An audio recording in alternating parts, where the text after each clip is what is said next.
we learn way more from the hard stuff than we do from the things that went really well or that felt really good or felt really easy.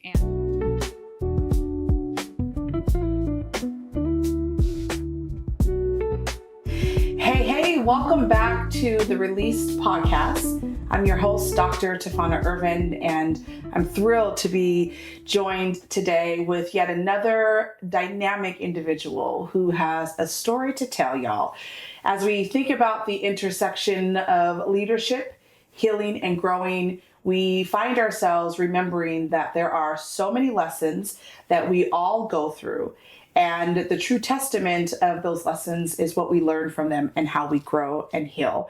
And so today I am joined by none other than Miss Halley Knigge, who is the executive or one of the executives with REI here in Tacoma. And boy, does she have a story to tell us today. So sit back, relax, get ready, because I think this is going to be a great story time. So Halley, let's dive in. How are you? I'm great. I'm excited to be here. Well, thank you for joining me. I'm so excited. I should note that Halley and I are part of the American Leadership Forum Best Class, longest class ever, Class 27. Shout out to all our classmates. And during that, I do want to kind of acknowledge we spent a lot of time checking in with each other. Our check-ins were long. Our check-ins were very deep and sometimes interesting, to say the least.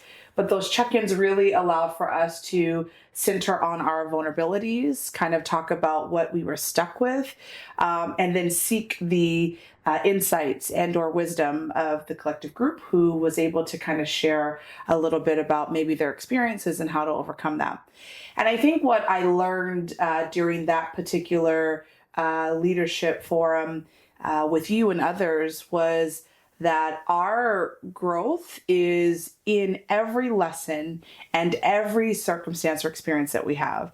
And that each one of us deals with our circumstances differently, but our circumstances don't define us. They really are just a launching pad to learning and growing. And so I want to just kind of dive in as an executive who's been leading for quite a while. You serve on numerous boards, you are in community, you're also a mother, a wife. Tell us a little bit about like your journey. How did you arrive here? What did you hope to be when you grew up? But then where do you find yourself now, actually? Gosh, I'm a professional communicator. I lead a large communications function, and that is what I've been doing for most of my career. But like many, many communicators, I started out thinking I was going to be a daily newspaper reporter for my profession. Both my parents were newspaper reporters. They met at a little local newspaper. And when I was talking about what I wanted to do, where I wanted to go to college, talking to my parents and their friends, all of their friends were also newspaper reporters. And they kept saying, "What are you doing? Don't let your daughter do this. This is like, there's so many challenges in this industry. At least if you're going to go try to do this, don't major in journalism, major in something else." And they, it was interesting advice that I took to heart. And I majored in international studies and French, but actually ended up starting my career as a daily newspaper reporter in Idaho, which was amazing. I learned a lot every day. And, there's not as many jobs in journalism. The pay was pretty low at a daily newspaper. I married an artist. One of us kind of needed the big kid job with the health insurance and the benefits and all that. Yeah. So made the transition over to communications, in like maybe 2010. So it's been a while, probably 15 years in communications. Yeah. I love that you said one of us needed a big kid job. I want to take a minute right there and just talk about, when you are growing up and you are trying to decide, like, what do I want to be? What do I want to do? You don't think about the real responsibilities of being an adult. So health insurance or life insurance or having, retirement or all the things, right? We just kind of do. And you find yourself just kind of journeying in this career or a career path unknown to where you'll go. And sometimes that is really amazing because you learn a lot. And sometimes you get caught in a cycle of just kind of doing the same old because you're expected to do that. But it sounds like you like said, this is probably not going to work for us and our family. I need to probably think differently. How did you arrive to that? What sparked you to think about like getting to a different career path, and what made you take the leap on your own to do that? So I was pretty young when I left journalism, maybe 23 or 24. And at the time, in my mind, it was like, what am I doing? This is an important profession to me. Like, I couldn't envision what it would look like to change career paths. And I had a friend who is still one of my best friends now, who just gave me really great, simple advice that I've given to so many people over the years, which is life is ideally long. Just because you're doing this now doesn't mean you have to do it forever. Go try it. And guess what? If it doesn't work, you can change your mind again. And that was really, it helped me release a lot of the thoughts that I had in my head about whether I could or could not make a career transition. It did take me like 10 more years to stop introducing myself to people as a journalist currently working in PR. And so it's been many years, but finally I've accepted I'm just a PR lady. I'm a comms lady now. But one of the things that was a hard moment for me in my career, I'm curious if you have felt this too, but like my early roles was all about me and my ambition and chasing the next job that I want and what's going to be cool and what's going to be exciting. And then I hit this point where all of a sudden I have to make a decision based on family instead of self. And wow, the calculation is really different. And that makes the decisions really hard. Yeah, I think you're right. My husband and I have a very unconventional marriage, thus this unconventional path to healing. We had children like senior year of college, got married after our second child.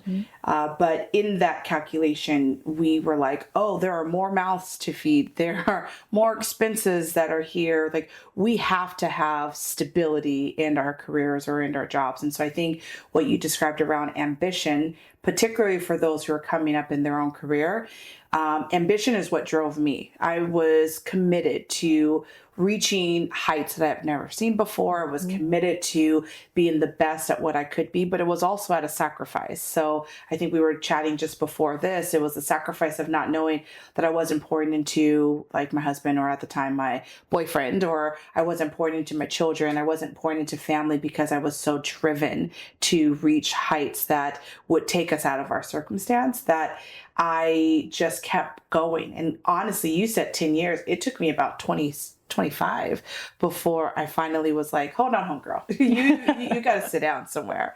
So I love that you have that a little bit early, but you're also describing that it took years before you were able to like reintroduce yourself and be confident in the new role and or function that you would give to the world around you, from journalism to communications. And so I think that's a huge step.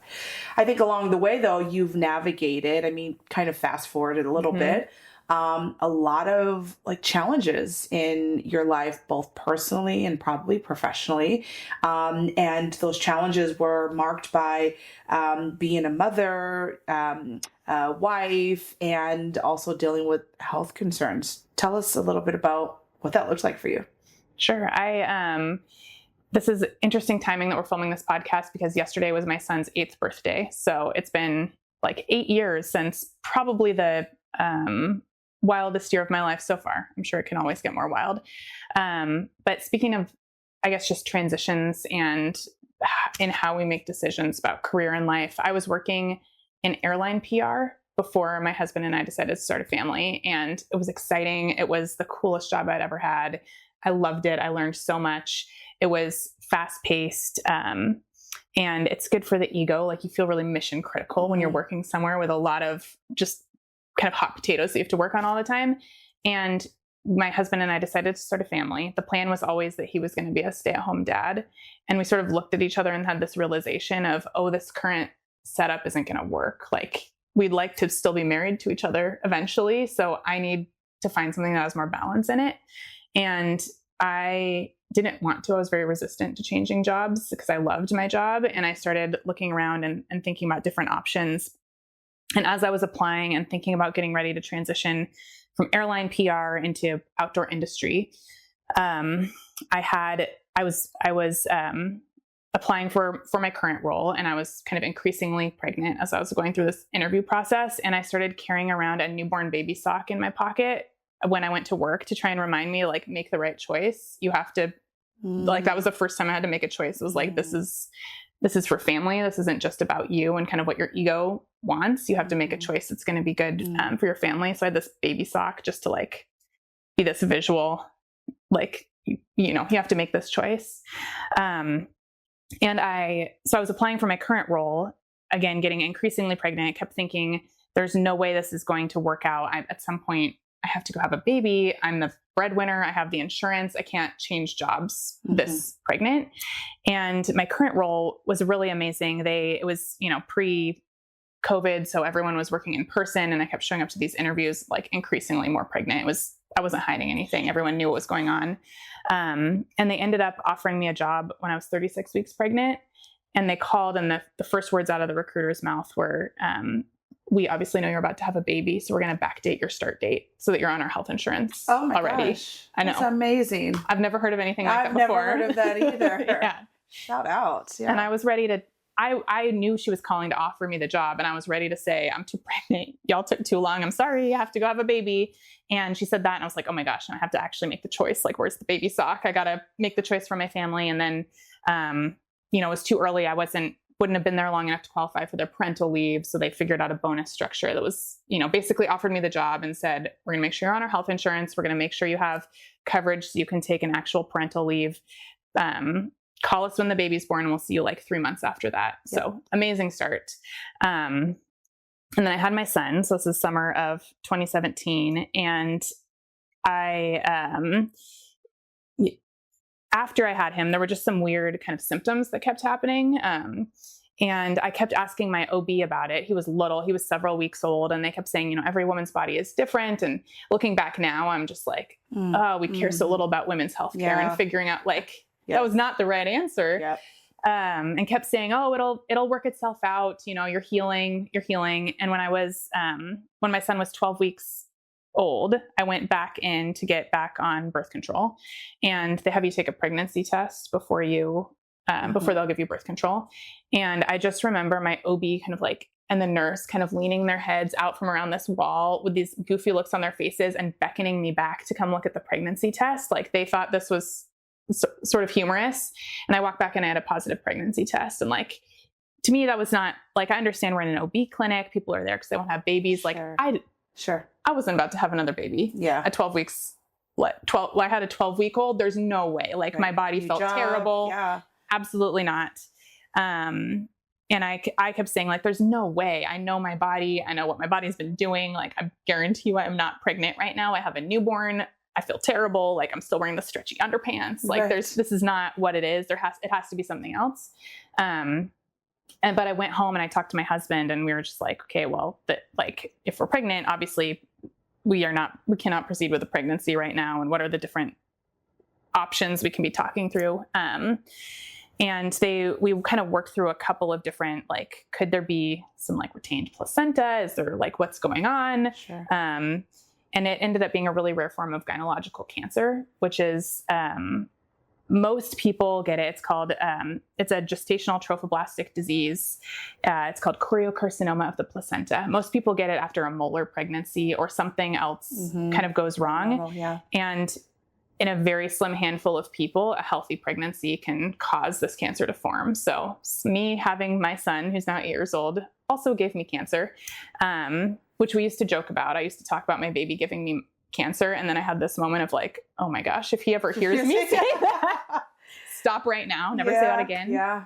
But yeah, I was diagnosed with cancer my first day of my brand new job with a 3-month-old. And it was what do I do? Okay, there is so much there to unpack. And I love that you feel comfortable, resolved enough to be able to speak about this experience in a way that is clear, is cogent, and you just kind of know what it is. And I think there are so many people who are either going through things very similar or at least in the same family as you, and those who have yet to ever experience something so traumatic. But in those moments, that was 8 years ago. So you were 8 years younger. You were, again, just a new mother. starting in a new career potentially. Shout out to the job. And I'm going to say it had to have been REI who did this for you. Shout out to REI. Like, I have never heard of this. And I think part of this podcast, but also this this space is to talk about the intersection of leadership, healing, and growing. And one of the things that is really stifling, particularly in my opinion, to women, is that we don't have spaces within our jobs that allow for us to be our womanly self, right? Mm-hmm. Like, we go through changes, we have all of these things that happen to us, and there is just a canned statement. You get health insurance in 3 months, or you get, 6 weeks of vacation. Like, you've got to make a decision.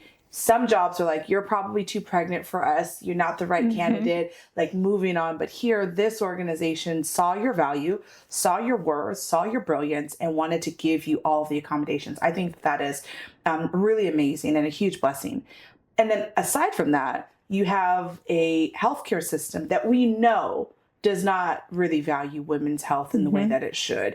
And part of it is because we as women have been just so conforming, like, oh, this is what you say, this is what it is, I'm going to be okay, I will be okay. But really, you knew your body, you knew something was wrong, and you went through an experience where it said, hey, you've gained a really rare form of cancer, congratulations. And so you had to go home to your husband and with your newborn baby and with this new career and say, what do I do with it? Like, how did you do that? Like, what did that look like? Because I think I would have been sitting in my shower crying for hours alone, because I would not have had the mental capacity or even the mental strength to be able to deal with such a big life altering decision and or time. So, like, how did you get through that? I was thinking about this when we were talking about kind of the themes of your podcast. And I think one way that I know that I am a little bit different is I'm really good in a crisis. Like, a lot of my job is crisis comms. That is why I've gravitated toward that. I thrive in an emergency situation. And I think it's because I lock into this sort of like triage mode of, okay, here's what we're dealing with. Here's how we're going to move through it. My spouse used to call me the Vulcan. I've gotten feedback over the years that maybe I'm not emoting enough for what people expect in a moment of like, do you care? Is this not a big deal for you? And I'm like, look, I don't have time to care. I have cancer and a newborn. I have to figure out kind of how to work through this. And so I think at the outset, I don't think there was even any processing, or it was just like, okay, here's the circumstances have changed. What are we going to do? And I think it was a lot harder for my spouse, who was, brand new dad to this newborn, watching his wife be very, very sick and like very just kind of out of it, not my typical self. And I was just like so in it, I think, in the moment. And so maybe there's more processing that happened after, looking back. But I had a lot of really silly ideas. Like, one of them, because I was starting a new job, I wanted to make a name for myself as like this kick-ass new professional that they had hired. Sure. I didn't want to be the new girl with cancer. Yep. So I was like, I'm not going to tell anybody. Yeah. So I told my boss, and I said, I don't want anybody to know that I have cancer. Yep. I quickly realized instead I was the new girl with a very erratic schedule, because she kept leaving for chemo appointments and who was very out of it. Yep. And like, at first I was trying to do like morning, I was on a different kind of chemo. So it was like every other day I had to get a shot in the hip instead of like a port or infusions. And so I could work it into my life a little bit better, which, side note, thank goodness I had a salaried job. I had my own transportation. Like, I was able to opt into this version of chemo that was less aggressive on my body. My hair never fell out. But like, somebody working in an hourly job, or who would rely on a bus schedule, or like, it really sucks that because I had the situation that I had like, I could opt into better healthcare. Like, that's horrible. But I had this idea. I was like, I'm going to go do these chemo shots on my way to work, and then nobody will even know. And it'll just be like morning appointments. And then one day we had these like glass doors in the lobby of our building. This is all pre-COVID. And I walked face first into the glass door and realized like, oh, I got to tell people what's going on, because I am not making a name for myself as the kick-ass new comms lady. I just look erratic and Sure. not out of it. So, I figured out a lot along the way as I was going. Yeah. I think it's interesting. A couple things that you said resonates. There's a lot of hiding that many people do because they want to present a certain way, particularly in their jobs. For me, I would say it's only recent years that I've begun sharing more of who I am, both from a historical context, but also like how that's showing up today.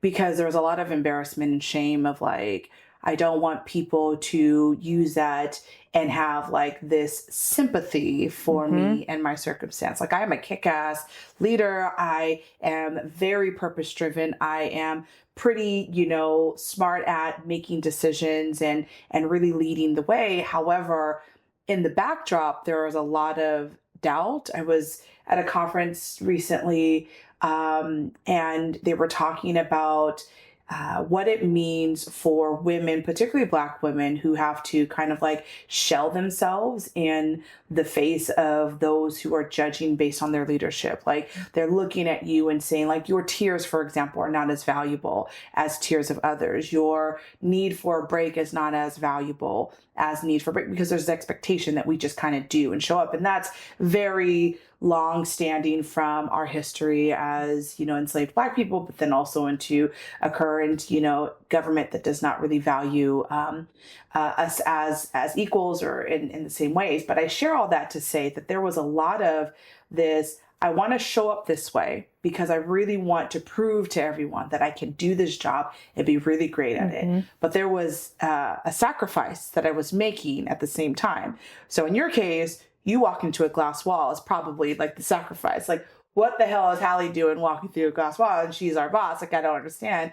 And so what did you have to like release of your own, like, guard, or maybe your, expectations of yourself in order to kind of arrive to this place of saying like, I'm willing to be vulnerable and start to share with people what's going on with me. Like, what did you have to give up or do in order for that to happen? I think I'm someone who's put a lot of, like, I have an ego. I've put a lot of ego into my career and being a really high performer and being good at what I do and showing up in a lot of aspects in my life. I like to be involved in the community. I like to be doing nonprofit work. I'm sort of the cruise director of my family. I'm always planning fun things and different things. And this experience, to your point, it was like, I've never been worse at everything in my life. Horrible wife, barely even could like talk or interact with my husband. I'm glad I'm not the only one. Yeah. Okay. Sorry. The other really wild thing about this time was about a month into chemo, I was rear-ended really badly on I-5. So then I had a back injury as a result. And there were all these then I'm on opiates and all these drug interactions because I couldn't take NSAIDs while I was on chemo. And so they're like, well, here you go. Here's, Drugs. Oxy. Yeah. I was like, oh. So I had this period of time from probably it was October, November, part of December 2017, where I don't have a very cogent memory of it. And I couldn't be left alone with my newborn baby at certain times. So if Chuck, my husband, wanted to shower or wash the dishes, I was texting my brother, I was calling a friend, because we needed a babysitter for me and my son, because I was so medicated and so out of it. I could have fallen asleep and sat on my baby. I couldn't be left alone with him, which is, so horrible mother, horrible wife, horrible new employee who's walking into glass windows and really out of it. And there was another moment during this time. My younger brother used to work at REI with me, and he lived at the time just a couple of blocks away from me. So he would pick me up in the morning and drive me to work because I was medicated. And one of the mornings I fell asleep in the car on the way there, and he's a very good brother. And he was concerned about me walking into the office in the state that I was in. And so he called another friend, a colleague, to come out to the car. And he was like, I'm not letting you go in unless Jacqueline says you're good to go into work, because I don't want you to have a bad impression. Yeah. And so she came out and gave me sort of a pop quiz where she was like, okay, some executive wants a viral video. What do you say? And I'm giving her the answers. And she was like, okay, you can come into the building. Wow. But I mean, I just felt like I was showing up horribly in every aspect of my life. And and there was no possible way, like I had no capacity to do any better. Yep. So like, it was just the worst. So I feel like that just kind of like forced me to strip everything down and then come out of that with like, I don't know if we're swearing on this podcast. Of course. Okay. I came out no fucks left to give, where it was like, well, I'm already at the bottom. Yeah. Here we go. Yeah. Like, this is what they're going to get. And if they don't like it, too bad. And that, like, I mean, I would have preferred not to have like cancer in a car accident and go through that, but it was really formative to me. And I think it's really changed how I show up like ever since then, of just sort of this like, well, if they don't like it, too bad. Here we go. Wow. Yeah. So you've gone through a lot in your early adult life, and all of it kind of compounded, and you had to make some real swift decisions. You had to make hard choices. You also had to just kind of like pull up your big girl underwear and just get after it. Mm-hmm.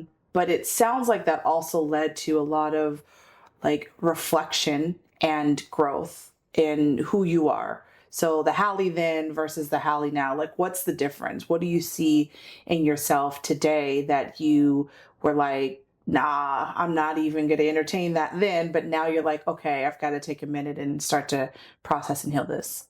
Oh, there's a lot. I think one is, I want to be seen as a capable, competent person. And so I've always had a tendency to, I've got it. I'm going to handle it. I can take care of this by myself. I don't need any help. And this is probably a very Why do we do this? common growth journey. But this year that I had that was so like, again, I just had no capacity to do anything. And it was very humbling to have to call friends and say, can you please come keep an eye on me and my baby so that I don't harm him because I'm so ill. Yep. I think, again, a really forcing point of we can't do everything ourselves. And then two, you don't have to. And actually the people in your life really do want to be there and step up for you if you're willing to let them in. Like just the amount of support and the help that we had from everybody around us. Once I was willing to make really specific asks and say, can you come sit with me and the baby? Or can you, I would call my brother and say, can you just come? Like he would just show up and do dishes after work because Chuck was doing everything in the house. And so being willing to accept help, I think now enough time has passed that, I kind of get back into my old ways of I'm in charge. I got this. I'm competent. But I have more reminders from my own past experience to help me slow down a little bit. And I think I'm a more patient person also. Yeah. The lifelong learning of human empathy of not everybody is experiencing the world in the same way that I am. I have to keep relearning that lesson. Yeah. Right. But that's a good one. And there's a constant learning that we all go through, but whether or not we acknowledge that and use that to inform how we show up is a thing. I also think that there's something really insightful in what you're talking about in your own growing experience. Circumstances and experiences really does a couple things. We mature in ways that we didn't even know were possible. I joke a lot, particularly with my children, because they think they know it all. They got all the answers. Like they don't really need a lot of help. But when you haven't experienced a lot of things, when your circumstance is such that it's been controlled or it has been very kind of like supported, you tend to defer to or lean on that as if that is going to be life forever until something disrupts that, until you are faced with something that you have to actually try to manage or really come on the other side of that. And I think for individuals who are either early in their career, midway, or even at the tail end, there is a lot of growing that happens because of experiences and the lessons that are being learned. And I think there is something to be said, both personally and professionally, that we should all be striving to take stock in the experiences that we're having in this moment, whether they are in like unintended experiences or intended experiences, but taking that to really help us to be better so we can have more patience and discernment and be able to really understand, like, how can I be a better version of myself today than I was yesterday? And that is something that I'm really resting on around, like, how do I show up? Because I agree with you. you couldn't offer me help if you wanted to. I don't need your help. And part of that is from childhood abandonment and needing to have to actually step up and like own all of the things around me because no one else was. I was really self-sufficient at a very young age. So my trauma is such that I've carried that into my adulthood, but it is not serving me. I am so tired. Like, I don't want to. In fact, today my husband says, hey, after this, you want to go do this thing with, this family and I'm like, no, actually, because I don't have the capacity to think about what do I pack? What do I bring? How do I prepare the kids? What do I do? I just don't want to. Should we go? Probably to show face and be a good neighbor and friend. But do I want to? No. And I think the growth for me in that is the ability to start to be honest with myself. And I have not been honest with myself because I felt like I had to show up in a certain way and I had to do a certain thing. So what you're describing is you were forced to sit down, you were forced to ask for help. And now on the other side of it, you're like, okay, I know when to ask for help. I might not ask for help all the time, but I know when to. And I think that that is really, really profound in terms of our own personal growth and how we get here. So shout out to you for that. I also want to talk about, like, as both a survivor and a leader, as both a mother and a wife, you are at the intersection of, decision making and this ability to, or not ability, but perhaps this expectation of maybe having answers or being the one that makes the decision. You shared that you were the breadwinner of your family, that you have like the big girl, like benefits and all of the things. But at some point I wonder, does that ever feel overwhelming to you? Does it ever feel like you maybe don't want to or don't have the capacity in certain moments at this new stage of life? And if so, like, what do you do to kind of help you get through that? Like, what are the tools, what are the practices that you use in order to kind of get you through those moments where you're just like, I don't have anything to give? I am not good at this. So this is like lifelong journey. And I think some of it for me is control and like being able to give away a little bit of control. I've been with my spouse for almost 15 years now. And I think when I went looking for a spouse, when I was dating in my young 20s and thinking about, okay, what's the life partner that I want? One of the things in my mind, and I don't know why I got this idea. But in my mind, like, one of the characteristics I was looking for was someone to not kind of have me on a pedestal, but who would more hold the mirror up. It's like, I know what, like, I have some weird notions. Like, I want to be in control of everything. I want to do this and that. And so I think what I found in my spouse was someone who's willing to check me when I need to be checked. And like, who better to do that than the person that, has all that time with you.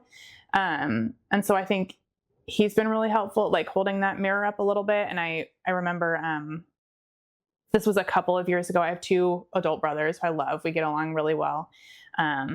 Like they're part of my chosen family. And a couple of years ago, one of them texted me and said something like, what are we doing for Christmas this year? And I made a comment to my spouse, like, oh, why do I always have to be in charge of Christmas? Like, nobody else ever, like, somebody else can plan this. And Chuck just looked at me and said, when have you ever given anyone an indication that they, like, you would be open to someone else taking the lead here? And I was like, no, it's me. I'm doing this to myself. It's me. Am I the problem? Yes. Turns out the answer is yes. So I'm just continuing to work on this and unlearn this and figure that out. And I think it's like a daily calibration with my partner, with my family, and like, I get better at it as I get older and wiser. I'm not great at it. Sure. But I'm working on it. Yeah, that interrogation of like how we have shown up all of these years and then learning from what is the mirror of like, oh, every year, November, October even, okay, let's get ready for Christmas planning. Let's do this like, every single year. So the expectation is such that, okay, Halley, you got it. Okay, Tafona, you got it. And then the year where you're just like, I don't have it in me to do it. Why is no one offering? I don't understand. Like, why can't you do it? Why are you asking me? It's like, oh, because I've only ever said I got it. Like, I've only ever been the one. I had that revelation several years ago now. And I told my family, listen, there's going to be a few years I'm not doing it. I do Thanksgiving, I do Christmas almost every year. I cook, I clean, I host, I prep, I do all of the things. It's a very exhausting, right? We got all these kids, we have all these family members. And I was just like, I don't want to. And actually this year I'm not. Like we are either traveling one of Thanksgiving or Christmas, or we're just going to sit and look at each other. Like, because I think there is this need for me, in order to demonstrate that I don't want to do it, I have to not do it. And I think people call my bluff because they're like, oh, okay, you say that, but then you end up doing it anyway. We'll see. But no, this year I'm hold me to it. Like I'm really going to. But I want to also go back and talk about, you said something that I think for another episode I want to dive into, about really having a spouse that can check you, right? Mm-hmm. So I'm a very strong woman. My husband knows that. He is a very strong man. I know that. Do we butt heads because of it? Absolutely. But what I've learned over the last several years is he gives me a lot of space and grace to just be. He knows who I am as a person. And he lets me show up. We had this really defining moment just a few months ago where he was just like, nah, I'm not doing this anymore. Like, you're going to have to really like look at yourself and see like you are contributing to the reason why we are the way that we are and why we are in this particular place. And for a long time I was like, no, it can't be me. Like, there's no way. Like, I know better. It's you, it's you, it's you. And all the things that he was sharing, though there were some counters, I will say, to some of the things, there were also some real truths that came out. And I had to really just sit back and think to myself, like, how do I receive this, not in a defense or a deflection, but in a, like, let me really embody these words that this man who I know loves me, who I know wants to be with me, is saying to me, and use that to really learn from it so that we can grow together. Otherwise it could be the make or break of our marriage. And I think that was a moment for me of really growing, because again, abandonment issues, self-sufficiency, high performing, like, you can't tell me anything. I got it. I don't need, but the reality is I need him, like, hands down.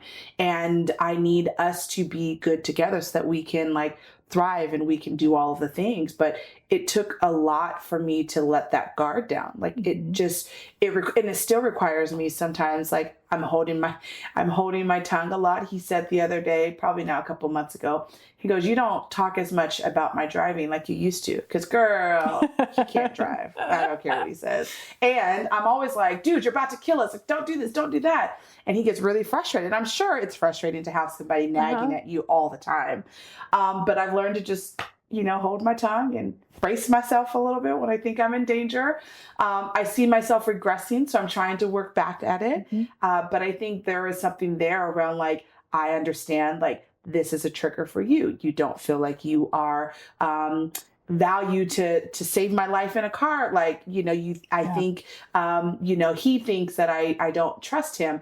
And really that's not it. Of course I trust you, but do I have fears that I need to let go of and work through? Absolutely. So I say all that to say, like, it's really, for me, and what I want in these moments of this sit down in these podcasts is to learn from other people who are in it, still journeying to like a place. I don't know that we ever arrive anywhere, but to learn about how you've been able to manage your own circumstances in a way that you can learn and grow from that, and then be on the other side to be able to talk about it.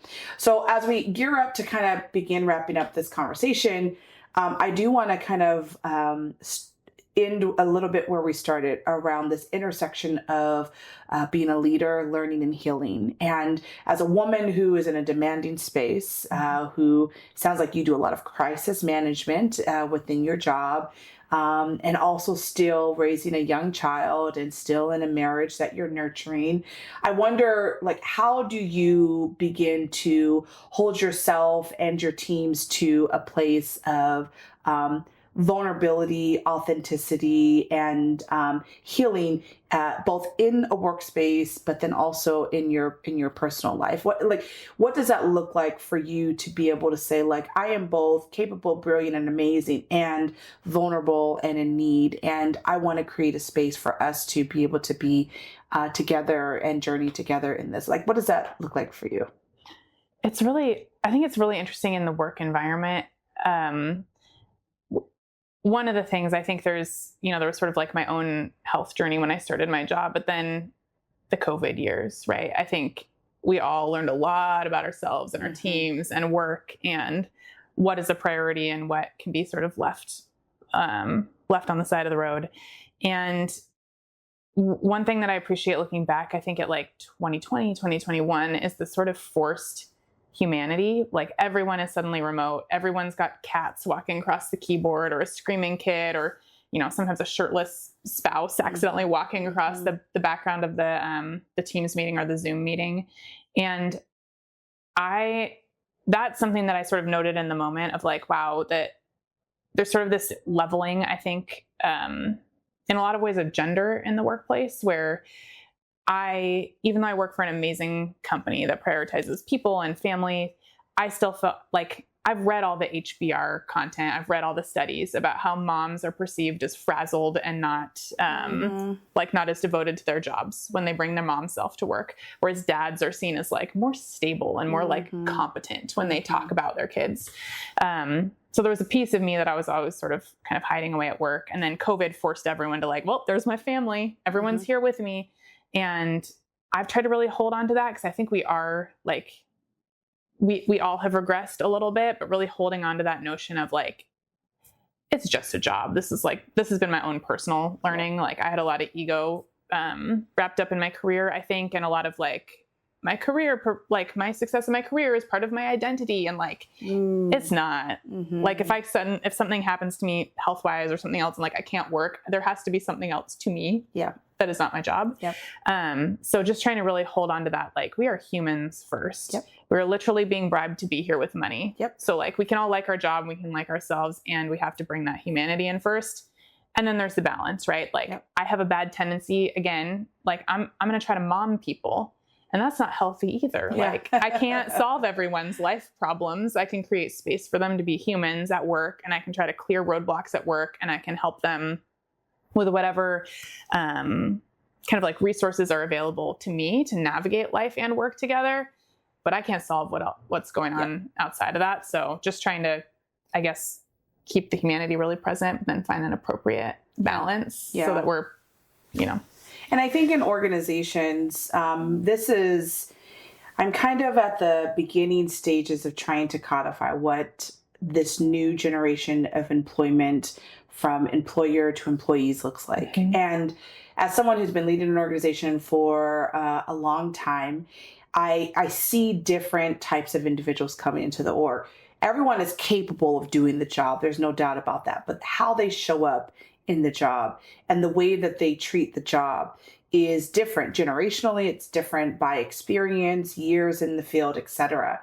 And I think this notion of humanity or humanizing now employment opportunities has to be actually the way that we lead our HR services, the way that because people are coming with a whole lot of life with them. Yeah. And their life doesn't stop because they walk through the door because they're being bribed to work, right? Their life is still going on. I shout out to a show that I used to watch, and now Insecure, and she is literally talking about financials for the organization, and they're talking about stabilization of financials and getting new funds, and all the while in the back of her head she's like, I can't even pay my rent. Like, I'm here at this table, I'm supposed to be making money, but I can't pay my rent. Like, what am I going to do? So the trigger of that is showing up. So she's disengaged, she's not connected, she's not offering what she needs to offer to the conversation. And I use that example a lot because it is true for a lot of folks who sit around board tables or meeting tables, who has a family member that is dying, or perhaps going through a divorce, or needing to deal with something in their own personal life, while I'm saying, hey, I need you to lock in. But the reality is, like, we have to find that balance. And I'm not sure what that balance looks like, because you do still have to do a job. I mean, you still are being paid to be here. But there does need to be some human touch to how we let people just be and release while at work. And then also recognizing that in my opinion, that releasing and using a method of releasing while employed allows for greater productivity and greater efficiencies. So in your case, you've been committed to this job now for almost a decade because they showed you at the front end that they were committed to you by backdating your start date, by ensuring that you have flexibility in your schedule. And now you've been leading the communications in a way that has put this organization in the place that it's in part, right? Not in whole. And I think that there's something to be said about that as well. So I think that's amazing. Is there anything that you would want to offer to folks that are listening, just around like growth and interrogating or unlearning to relearn who you are? Happens differently, happens in ways that is unique to you, but perhaps there's something that folks can glean from you and what you've already learned to date that you would want to just impart on us before we start to wrap up. One of my kind of mantras for work and life is that we learn way more from the hard stuff than we do from the things that went really well or that felt really good or felt really easy. And you can't figure out what you're learning when you're in the moment. Like there's no way to know where you're going when it's happening to you. And so how I get myself through the really hard moments is I just tell myself like, wow, Halley 6 months from now is going to be so smart and is going to have leveled up and is going to be so wise. And like, I am learning, I don't know what I'm learning, but I'm learning in this moment. And I just kind of give myself that like 6 months, 8 months, 12 months from now, like, it's not going to feel like this. It's going to feel better. And I will have gotten something from this moment. So trying to just focus on that. And then I guess just being open. This probably just comes with age and wisdom, but being open to being checked when you need to be. Nobody likes it. I get it, but you're right. Yeah. It's hard in the moment. And some things take time to percolate. Like the first time someone says it to me, I'm like, you're wrong. I'm amazing. What are you talking about? And then, a month later, it's slowly kind of sunk in. And I'm like, oh, that's what you were talking about. I see. Yeah. Well, thank you. I appreciate that. I think what you just surfaced around thinking ahead and thinking of your future self is actually really powerful because it is hard to get past what's in the moment. You get stuck in, you feel like you're swirling and you're not sure, like, should I, could I, would I? But if you are constantly drawing yourself back to like, what would Tafona look like in 6 months? What will our circumstances be just a year from now? Like that gives hope. It gives motivation. It gives a lot of opportunity for us to not get sunk into. And I think that's really powerful.